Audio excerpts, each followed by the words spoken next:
Hello everyone, welcome back to my channel. Today is a very exciting day because I get to talk about my favorite topic of conversation, which is of course Scotland.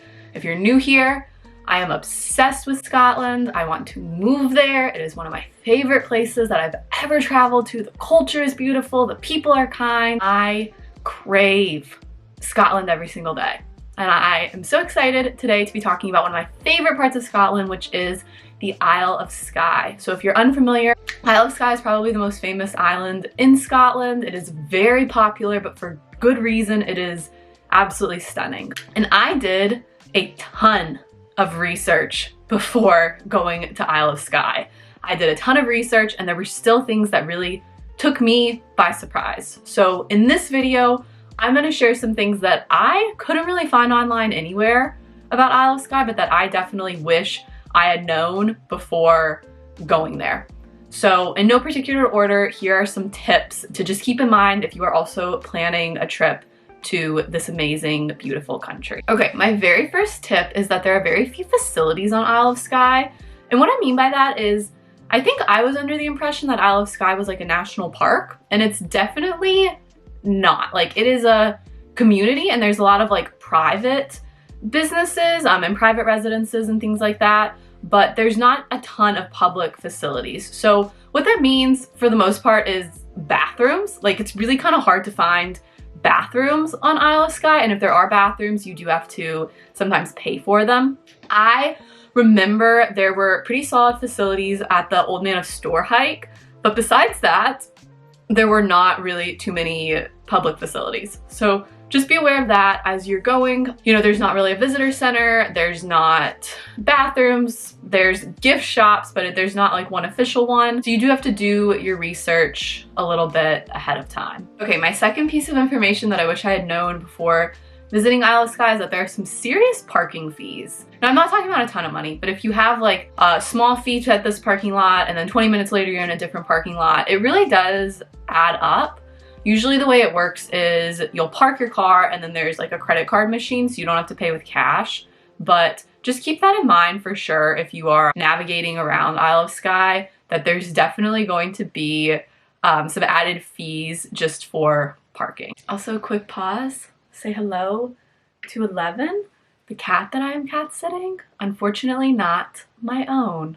Okay, back to Isle of Skye. Single track roads are pretty gnarly, and a lot of Isle of Skye is single track roads. Single track roads are basically, it's not a two-way road.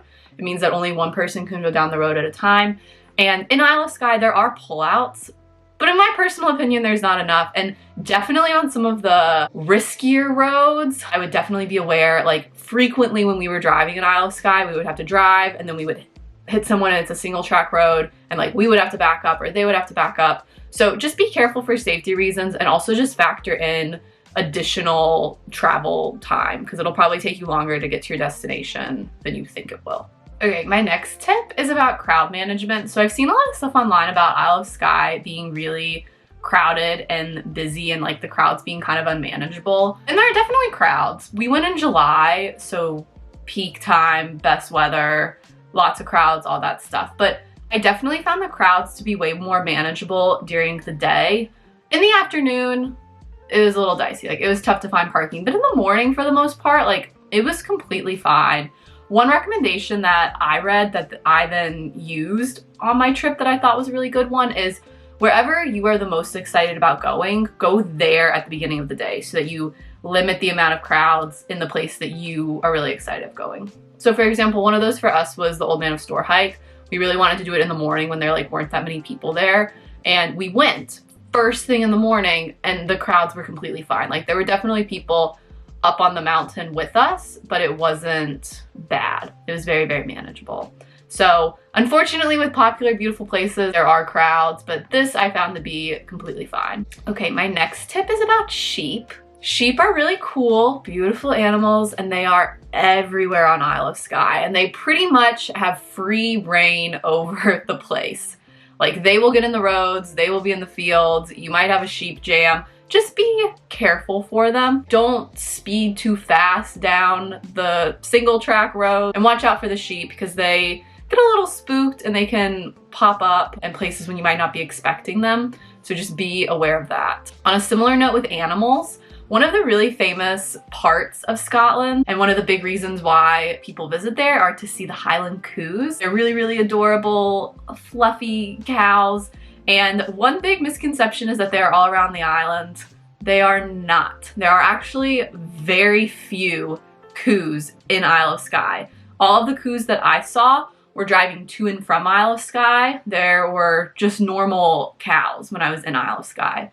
So if you're coming to Scotland and you really want to see a Coo, don't bank on them being everywhere. I would definitely like look up places where they might be a little bit more common. And from my experience when I was there last summer, there were no Coos in Isle of Skye. Like I saw a good chunk of that island and I never saw them. Okay, my next piece of advice is about camping. So Scotland does something called wild camping, which basically means that you, as long as you respect the nature and leave no trace and things like that, you can pretty much camp anywhere unless there are specific restrictions against camping in that place. The US could quite literally never. But what that means for Isle of Skye is that you're gonna see a lot of people camping in a lot of different places. It was very weird coming from the US, like when we did the Old Man of Store hike, there were people just like camping 2 feet from the trail at the summit, which A, is like a really sweet camping spot, and they probably saw a spectacular sunrise and sunset. But just something to keep in mind, there's wild camping everywhere. If that's something you're interested in, definitely look more into it, because when we went in July, it was a very big thing. Like there were tents in a lot of different places. There were a lot of people wild camping. It seemed to be very common. Okay, going along with that, my next tip is just respect the community in Isle of Skye. I did a lot of research before this trip and I thought that Isle of Skye was a national park for some reason, even though nothing on the internet told me that, but it's not. It's like a small island and there is a community there. I imagine that that community probably doesn't love like tourists overrunning it every July. So just make sure that when you're going, you're like really respectful to the community, like go to local businesses, stay on trails, like don't traipse through someone's yard. Just be respectful of the locals, treat the area with a lot of kindness, and just be aware that like this isn't a tourist destination to everyone, like people do live there. Okay, my next piece of advice, which you could apply this to all of Scotland, but I'm gonna talk about it specifically with Isle of Skye. The weather can change really, really quickly. We were very blessed when we were there. It was sunny for most of the time, but the weather in Scotland is very, very tumultuous. Like things can change at the drop of a hat. So when you're going out for your day, just remember to keep that in mind. Have like rain gear, have layers, all that stuff, because you don't want your day or your trip to be ruined because you didn't come prepared with the appropriate clothing.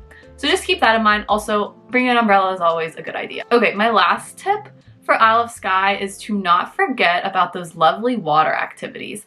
Isle of Skye is definitely like a popular hiking spot, but it's an island, like you're surrounded by water. So I would definitely recommend like getting out on a boat, doing some water adventures to kind of get the full experience of the place. We did a puffin tour, which was quite literally one of the coolest things that I've ever done in my life. They take you out on this tiny little boat to one of the surrounding, for the most part, deserted islands around Isle of Skye, and we just saw puffins flying everywhere, and it was so cute. They're so tiny. It felt very authentic, kind of like cool nature experience.